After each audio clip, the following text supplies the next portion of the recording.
So, welcome back to another episode of Wellness with Mo. In this week's episode, we're going to talk with a dear friend of mine, Dr. Sanghita Polley. She's a spiritual top 1% mindfulness voice, ranked number two female creator in Germany. And she's going to talk to us about her inspiring story, and we're going to discuss other things like growth mindsets and so on. So, how are you, Sangeeta? How are you? How are you doing? I'm good. I'm good. Thank you so much for the warm introduction, Mo. And I'm truly honored to be here and Yeah, excited to share my insights. And today is looking forward to the discussion. So let's dive yeah. in. I mean,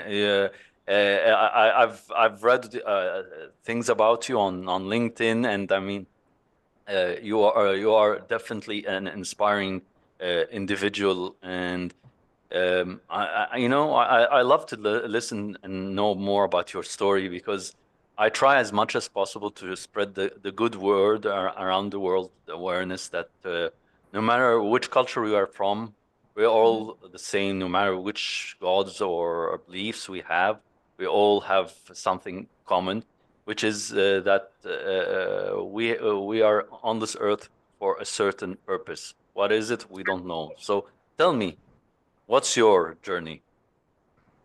Yeah, that's a great question to get started. So Yeah, thank you so much you're once welcome. again. Yeah, to answer your question, I grew up in Kolkata from India, and Okay. I have completed my bachelor's in dental school back there.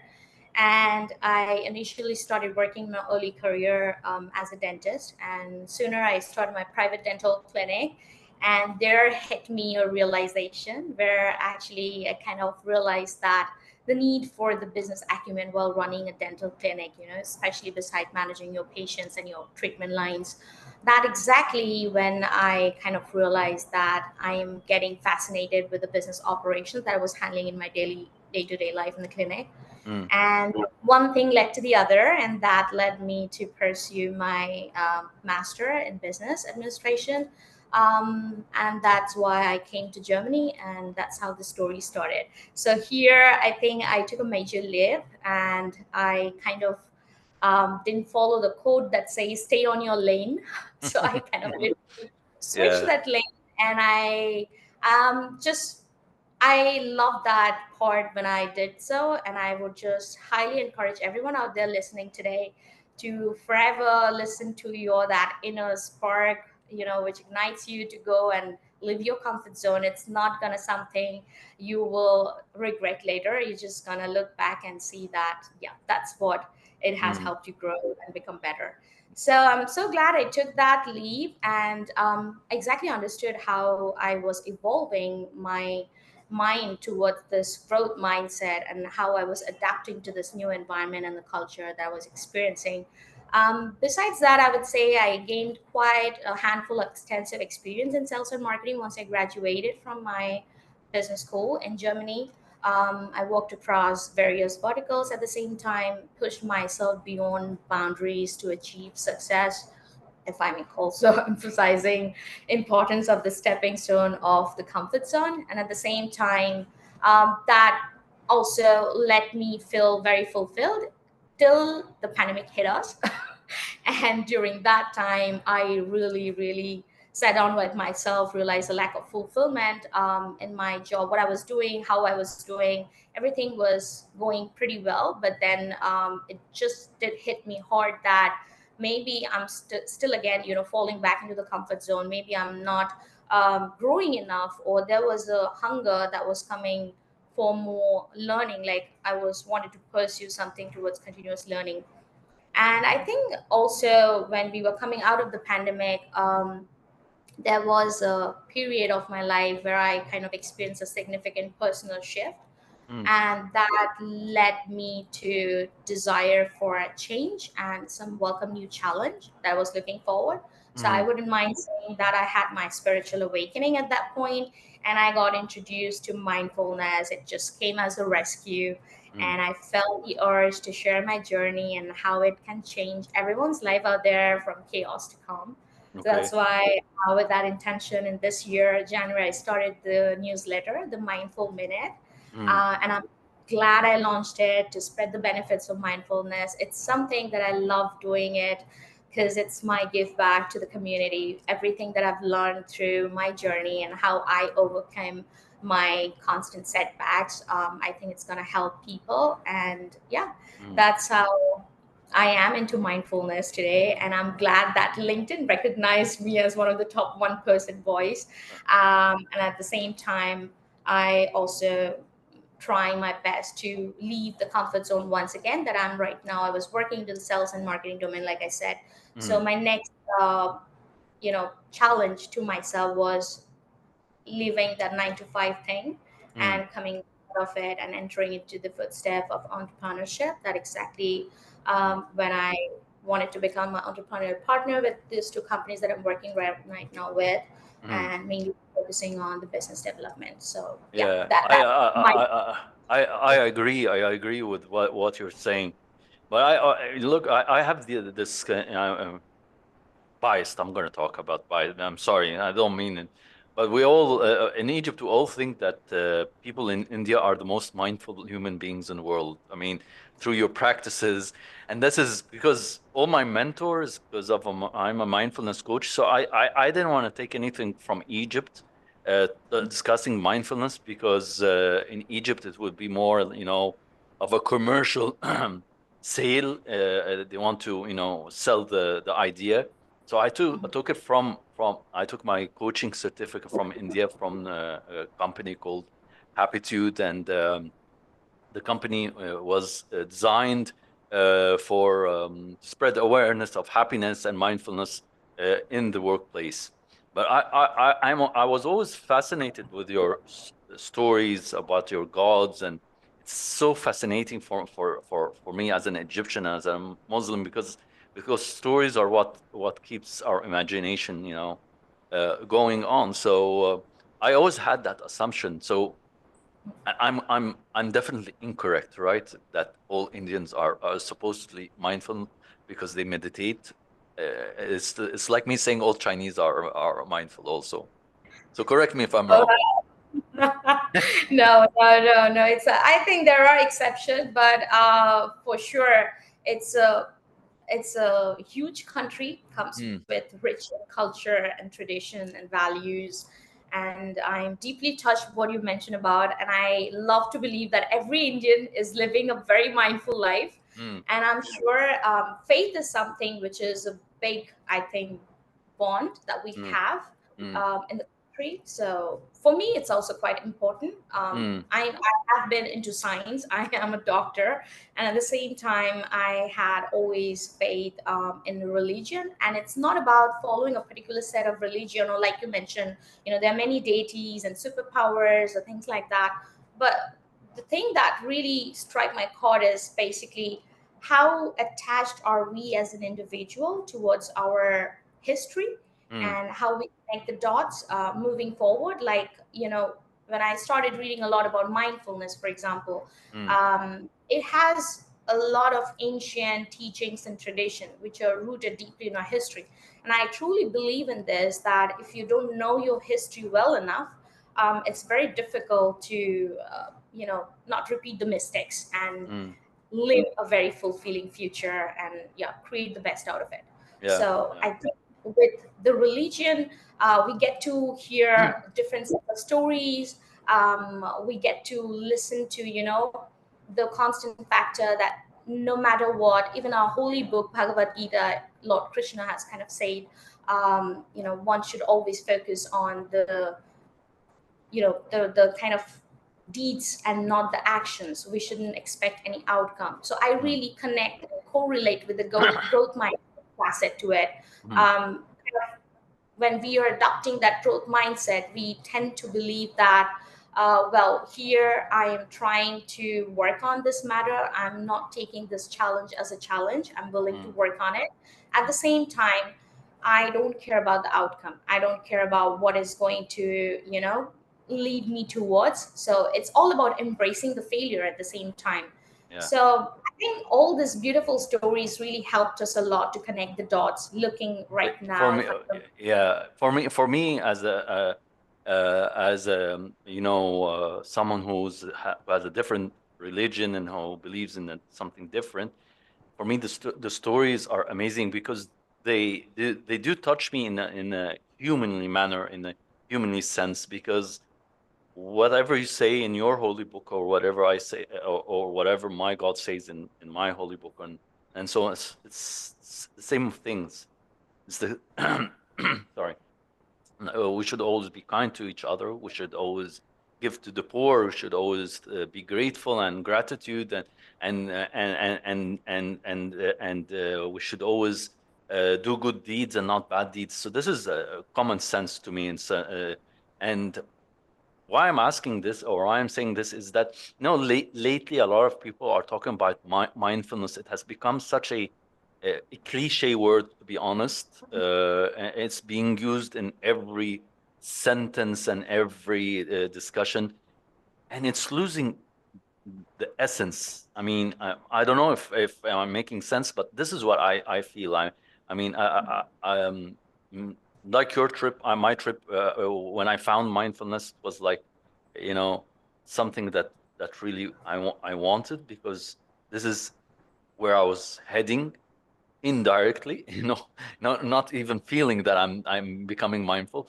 But I'm finding that people are, mistreating the word. So would you agree? Do you see this kind of like trend during the couple of few years, maybe, or last year, this year? I don't know. To be honest, I haven't come across that particular set of notion that it has Mm, become a cliche. However, I've seen that people are not unaware of the term. mm, They know about, how what mindfulness is all about. I'm not sure if they practice it consciously and mm, how it should be done. Um, but I would say that if it would become a cliche, mm, touch wood, I would love that. I mm, would love that for the humankind. mm, That would be the best thing that can happen to all of us, mm, honestly. mm. Yeah. So yeah. So we talk about. I love the idea of growth mindset versus fixed mindset, and I always talk about it here in Egypt, especially soccer, because or football, because we're very crazy about football. And when I want to make it very relatable to Egyptian audience, is that we have Mohamed Salah in Liverpool, and we have Mido, who was a former player. He played in Arsenal and Ajax and several other European clubs. And we, I always give that example that Mido, although very talented footballer, is a very fixed has a very fixed mindset, and Mo Salah is a hardworking footballer, not a talented one. We have to be, but he has a very growth mindset. So that's what makes him more of a superstar and more of a mentally strong.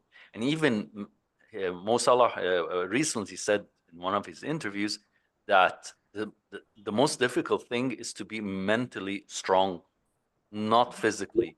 I mean, he said that you can go to the gym 11 hours a day, or 5 hours a day, and do all that, and you will feel strong and feel powerful and so on. But if you're not mentally strong, no matter where you are, you can't really work.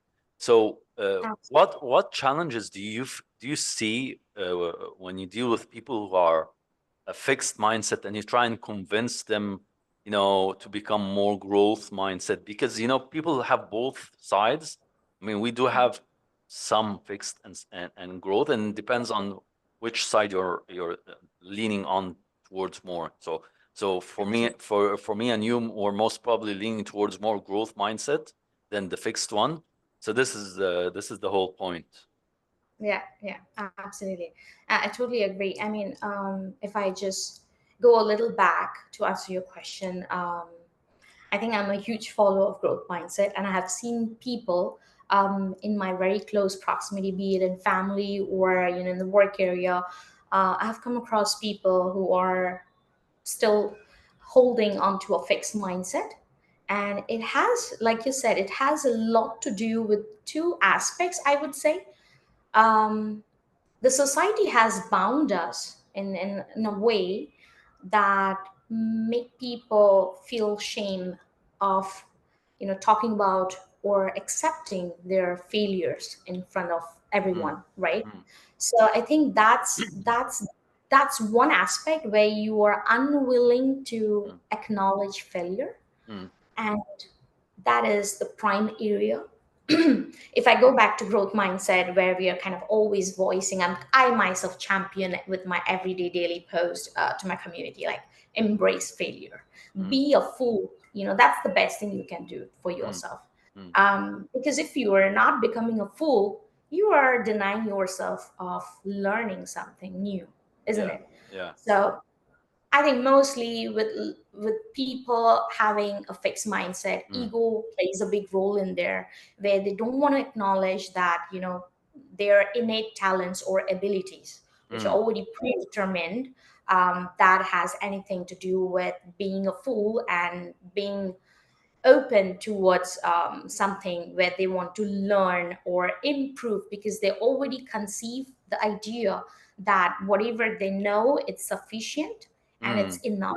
And we must have read about the story in SF Fables when we was a kid, like the turtle and the race between the rabbit, right? Yeah, So yeah. I would say the rabbit, for example, like the fixed mindset holder who thinks that doesn't matter, I'm going to win the race no matter what, because Mm, I biologically made like that.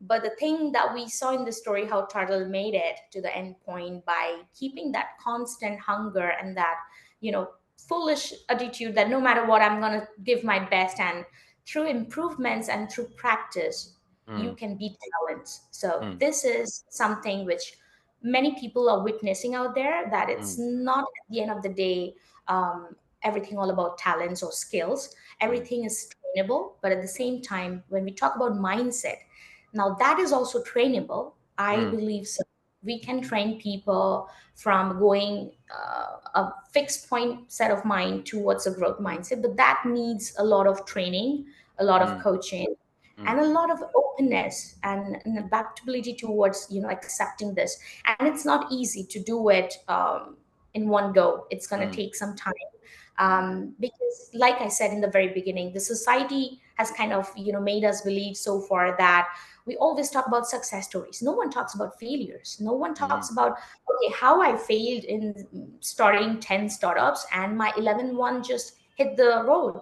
So Yeah. there's all kind of things which are taboos out there. I think it's changing. The change is Mm. in the air, but we have a long way to go. Yeah, yeah, I agree. I agree because you see, people always judge people who are successful when those people have reached to that point of success. I mean, for example, oh, I wish I'm Bill Gates. Oh, I wish I'm Steve Jobs. Oh, I wish I'm Elon Musk. Oh, whoever. But for these people to reach that point, or for any successful person, and that's my opinion, to reach at that point, he or she must have failed so many times, because failure is part of being successful. No one can be successful without failure. The problem is, Sangeeta, is that many people here, even in Egypt, I mean, society norms, they would judge a person if they failed as if they did, something unspeakable, as if they're not worthy of working with, or as if it's how could you fail? How could you fail? We never failed. But Yeah. people don't realize, no, no, we do fail. We do fail. We don't have to fail big, but we do fail in a certain area, and we learn and we pick up.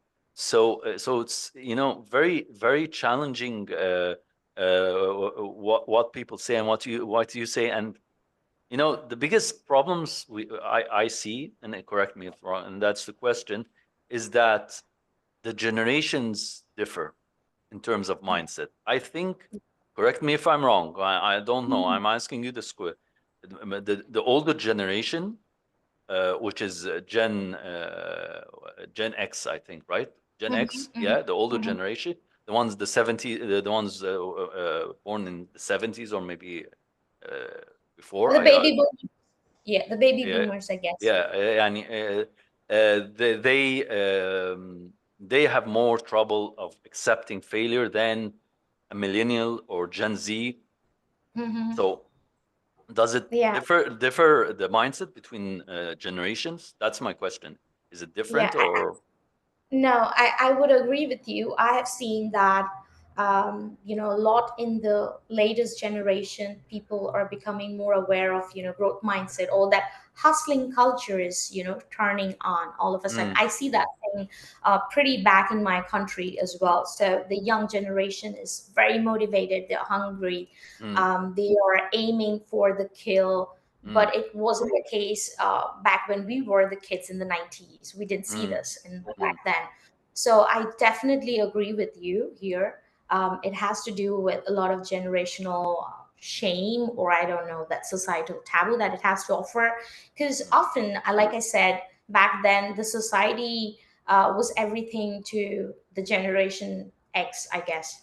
But mm, for millennials, we kind of believe in, doing our own thing and creating our own fate or destiny. We don't rely so much on the opinion of the society. So mm, that's also another topic I might indulge on, that people have become more opinionated.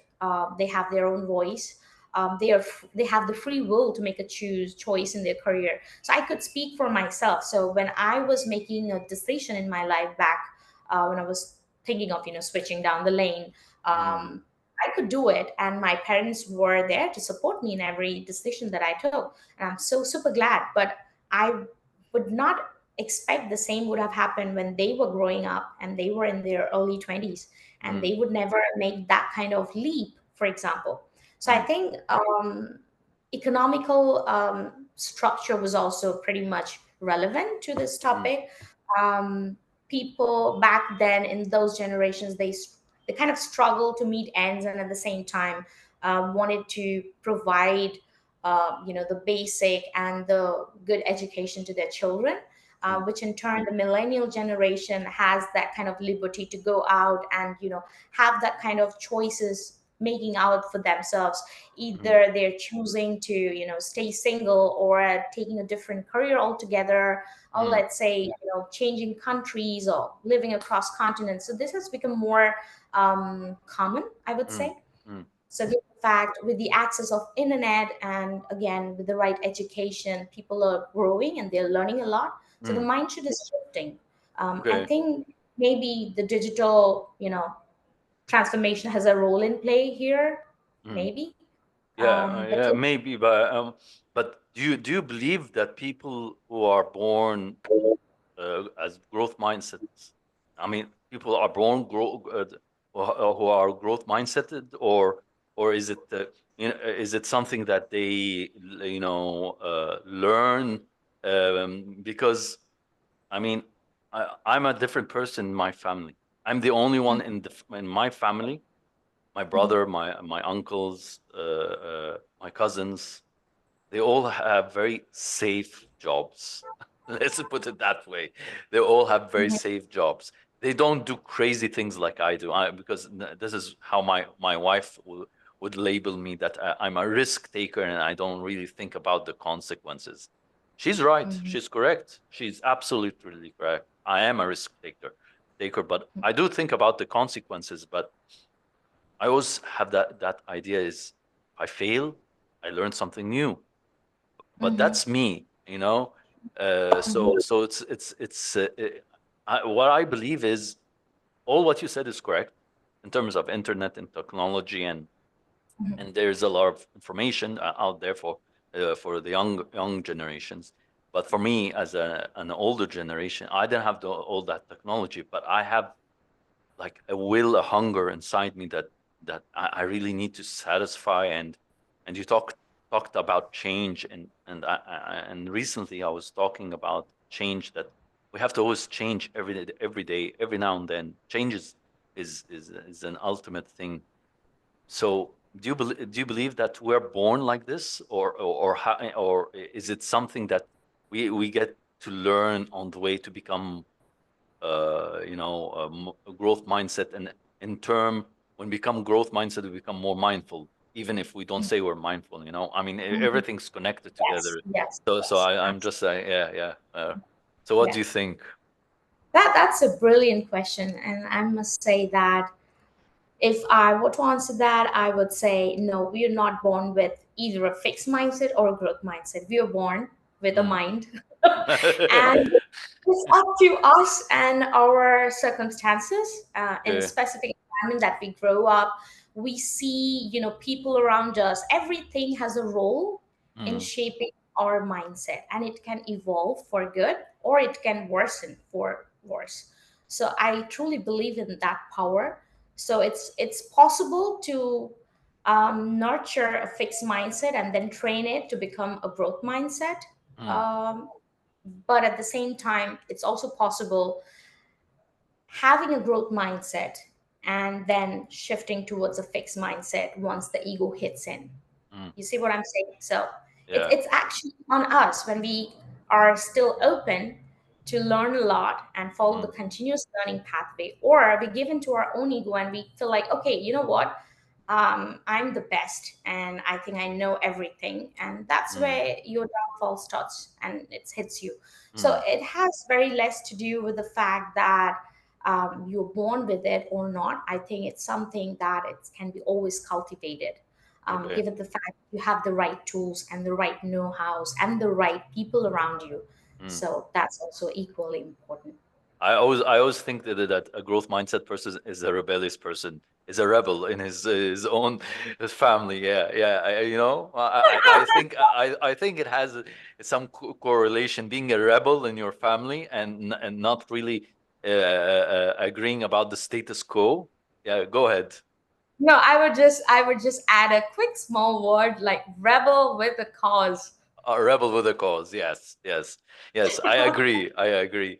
I think that's what makes the best growth mindsetters. You have to be a rebel with a cause, with an idea, and you don't want to, follow the same path as everyone else. And this is why people, uh, you know, don't misunderstand me. Not the ones that support me, but people who don't really know me Mhm, misunderstand what I do, and mhm, it's very difficult to explain to them that yeah, I do something that you wouldn't want to do because mhm, I don't want to be very rude, but because you don't have uh, the guts to do it. This mhm, is what I want. They don't have the bravery and say to mhm, yourself, "Yes, I'm going to take that step in the unknown and try it." You don't have mhm. that. I feel I'm privileged to do that. It doesn't work all the time. Yeah, yeah. 90% I fail, but having that idea and that I can put myself in danger and see how Mhm. things will turn out is really important. My question to you is that we talk about mindfulness a lot, Mhm, and there are challenges, and people I think know all about the practices, meditation, journaling, taking a deep breath in, but why do you think people are still, distracted? They're not concentrating today. I mean, is it? Yeah, I mean, definitely it's partly because of our mobiles, but why are they not able to? Why is it difficult for them to become mindful? that's a great question. I think mindfulness is just not limited to sitting quietly or counting your Mm, breath or scribbling some of your thoughts in a journal. Most people often their habits, I would call it. mm, But it isn't all about that. I think to me, it's a superpower in itself that can help you apply to every moment of your life. okay. So there are a few aspects. Let me just give you an example. If you can imagine yourself as a detective, Mm, and mm, detectives are always solving crimes, yeah. and here you are the detective Mm, and you are solving the mystery of your own mind. mm, mm, So one key aspect in here would be awareness. I think It's like turning on a spotlight in a dark room, for example. It just, you start noticing everything all of a sudden, right? mm, mm, So you start smelling the morning coffee, or you can hear the birds outside your window, or for example, I don't know, you start noticing, how your breath feels, for example. yeah. So it's like waking up from this autopilot all of a sudden and start really living. Mm, I think this has a lot to do with the awareness that people are not aware of. mm, And the distraction comes from the fact when there's no acceptance. mm, People are very, there's a thing which is going on right now is they are in the mode of instant gratification. mm, So there's no patience, that more. So that I think that if you are being okay with whatever life throws at you, be it on your lows and on your highs, whether it's a traffic jam or you're facing a bad day at work, instead of fighting against it or becoming impatient, if you embrace everything with open arms and knowing that everything, the good, the bad, and the ugly, whatever is happening, is just part of the journey. mm, I think that that just makes it more easy. It yeah. just makes it so much easier. and Mm, and at the same time, I think compassion is also underrated. mm, I don't mean compassion for others here. I mean compassion for yourself. mm, So it's like, giving yourself a warm hug when mm, you are feeling down, mm, acknowledging that you are human as well and it's okay to make mistakes. So, like I mm, said, I think the shame also had to do with the fixed mindset is that they don't acknowledge that they are free to make mistakes. They don't mm, see it in that way. mm, And it's all connected. So it's like treating yourself with the same kindness and understanding that, well, whatever mm, I did, it would mm, just, going to get better. And I mm, can just treat the same compassion to myself like I do to my best friend or a dear family member, for example. So it's very important to do that. mm, And lastly, I would say, let's not forget the immense power of gratitude. I believe, like, wear it like your glasses, which can help mm, you look at the beauty and wonders around you in the world. Even when you're focusing on the lack, just don't stay there. Start yeah. immediately, switch your thing, and focus on what you have. And start making all the small habits and cultivate that sense of contentment that it comes with, and Mm, that kind of appreciation comes with that little things. It's very important. So yeah. it's also, the connection that we feel with mindfulness is not just with yourself or with your phone or with the world around you. Mm, But when you're truly present in a moment, you start to notice that there's a lot in the beauty that it has to surround in that moment. mm, And you become attuned to the need of others. So for mm, example, if you're alone, you could just indulge. If you're reading a book, you could involve in mindful reading. Or you could yeah. just observe a plant outside. That would lead to a mindful observation. Mm, If you are sitting with someone, you could listen mindfully to that person speaking. mm, So I think it helps you kind of friend with your own emotions. It's mm, much more, I think, than meditation or journaling. I think it's it, basically, you don't run away from your emotions and you don't let your emotions run wild on you either. yeah. It's basically helps you to find your center. Yeah. You know when you're angry, you know when you're sad, and you just don't judge yourself. You let every emotion pass you by the clouds. You're Mm. the sky. You remind me of a meditation my mentors used to tell us. I'm so Uh, glad. yeah, you do. It means a lot. I think it's called Rasa Sadhana. I'm not really sure, but it goes like this: you're sitting in a forest under a magical tree, and you start meeting the worst feelings, worst emotions. So for example, the first one would come would be the disgust emotion, and you would treat the disgust as as a person, and appreciate this person and tell him, I mean, without you, I wouldn't feel, disgusted. I mean, without you, you have an important role. And the meditation goes on like this, and anger and fear, and then we go into the more positive emotions, and it always reminded me of the animation Inside Out, if you remember it. And it's true about emotions. This is Yeah. if you truly accept the emotions that you have, It's really important because that's what I believe. The problem is, Sangeeta, and people think we are mindful that we do not have our bad days and do not have our low days. This is a really mistaken misconception that we are always Yes. supposed to be a positive and optimistic, which is Yeah. correct because we are by nature that we are optimistic because we know that life is short no matter what you believe, and you need to leave a legacy in on earth to say that you lived here, so you Yeah. want to do the best things in your life. Mhm. So you know, what other tools would you, advise people to use in mindfulness practices? Because everything's on the internet, everyone's saying, and so I wanted to know if you have something like special tool that you use that has helped you in Yeah, the you past. don't want me to spill out all my bins No, right no, away. give No, no, one small secret you have. Share yeah. one secret with us.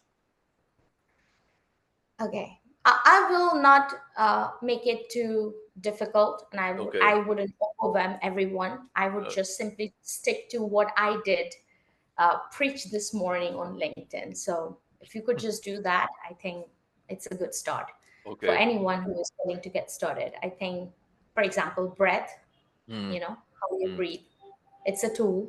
mm, And I think breath in itself is mindfulness. So if you can enjoy and mm, reap the benefits of using that tool, it's going to give you immense benefits to boost your mind, mm, and you can always start all over again. So you mm. just have to just, inhale and exhale and just Yeah. do it repeat and constant. And I think, to be honest, I feel that mindfulness is more than just a practice, Mm, and it's a way of life. yeah. It's Agreed. not about waking up to the richness of each moment, embracing, that present and finding peace and joy in those tiny moments every now. Mm, It's in your consciousness, and it's mm, in the aware of your consciousness, and it's not something also you can achieve once and then forget about it. mm. So I think it's a constant lifelong journey of your self discovery. Yeah. And no matter how much ever, short tips or this quick hacks, and people are so interested in all these quick hacks, like they are Yeah. interested in hooks, like five Yeah. tips, quick on the go. It's not like that. It's unfortunate, it's not so easy. It's Mm, something that you have to do every day, and you yeah. have to make part of your lifelong journey, just like exercising a muscle. So if you go to a gym, you don't Mm, gain your biceps immediately, right? You need mm, to visit. As long as you're visiting, you're taking your proteins and you are maintaining everything, it's going to mm. show up in real time. Yeah. So I think, like that, you have to cultivate mindfulness. The more you will find yourself living with Mm, clarity, mm, purpose, and joy, I think the mm, stronger it becomes. mm. Yeah, yeah, I agree. I agree. Like, and you said that in the beginning that people like to have instant gratification. Mhm. And in actual fact, one of my favorite writers and all time idols, I would say, for me, is Simon Sinek, and he had that one of the famous videos, and he talked about instant gratification, and that if they can design an app for instant gratification, people wouldn't mind. I mean, had to have an instant gratification, and people tend to forget that the small wins are more important than the bigger wins. People don't celebrate, Sangeeta, the small wins, this small stuff.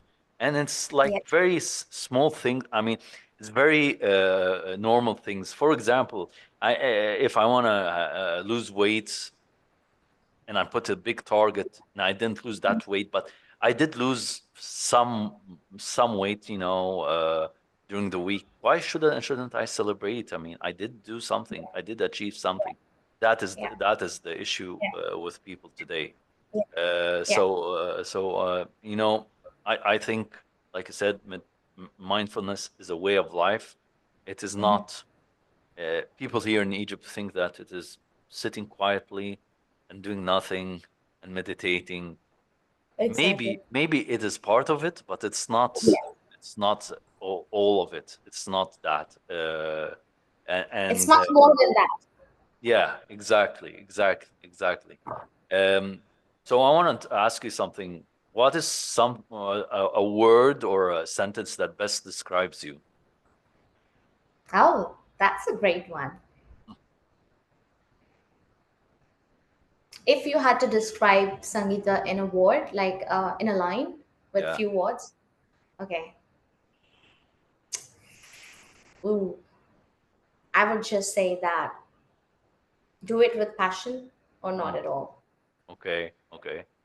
I would say you are you're a joy I bringer. always, yeah, I'm always like champion of this part because I like I told you in kind of we were discussing that the rebel with the cause kind of thing. Yeah. It's not a bad thing that's a rebel, but it's also not something that I never enjoyed the Mm, fact that how society has put everyone of us inside a mm, box, like this is yeah. your biological age to complete your graduation, then it's your time to get settled down, then it's your Mm. biological clock is ticking, you need to rush and become a mother. Oh, forget it. I mean, no, you just can't put in a box. I am meant to stand out and I'm going to do it. So that, Yeah. yeah, I am a rebel there, and I don't apologize for saying it in that way because I have a cause, I have a purpose, I have a message with You it. shouldn't, you shouldn't apologize at all. I mean, if you consider yourself a rebel, you consider yourself a rebel. I would consider yourself the joy bringer, someone who brings Thank you. joy to everyone, Thank because you. you have such lovely energy that you bring with you. I can feel it. And for Thank those you who are so much. listening, you're welcome. You're welcome. Because but this is true. This is true. It's very natural, and you would understand this. You would always feel the energy of a person if he's being genuine and authentic or not, or is he just pretending. You always know. So for me, I think you're a very joyful and joy bringer. That you bring Thank all you this joy so to much. us. That Thank means you, a lot. thank, Thank you. Thank thank you you, so much. Singita. And finally, what is your dream?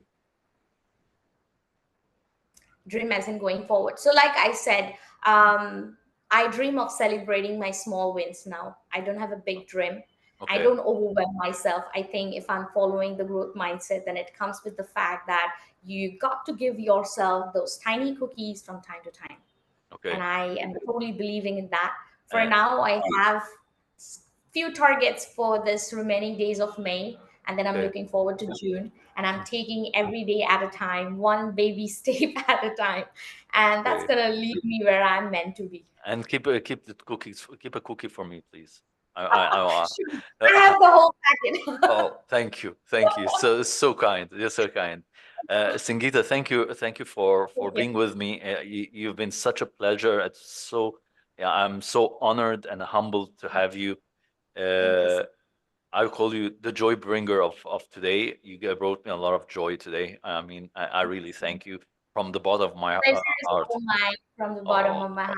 I thank just you. enjoyed the conversation. Thank you It's so much, Hannah. and at last we did it. I mean, for those who are listening with us, we've been playing cat and mouse or Tom and Jerry, or whatever you want to say, for the past few weeks. So it's glad been you made it. yeah, it's been very challenging, but See, again, we are the true growth mindset followers here. We didn't of give course. up, We didn't and give you up, should. of course. Yeah, of course, of course.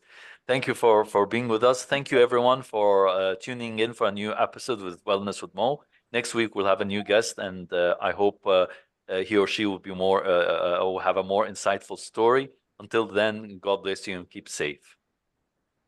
Thank you.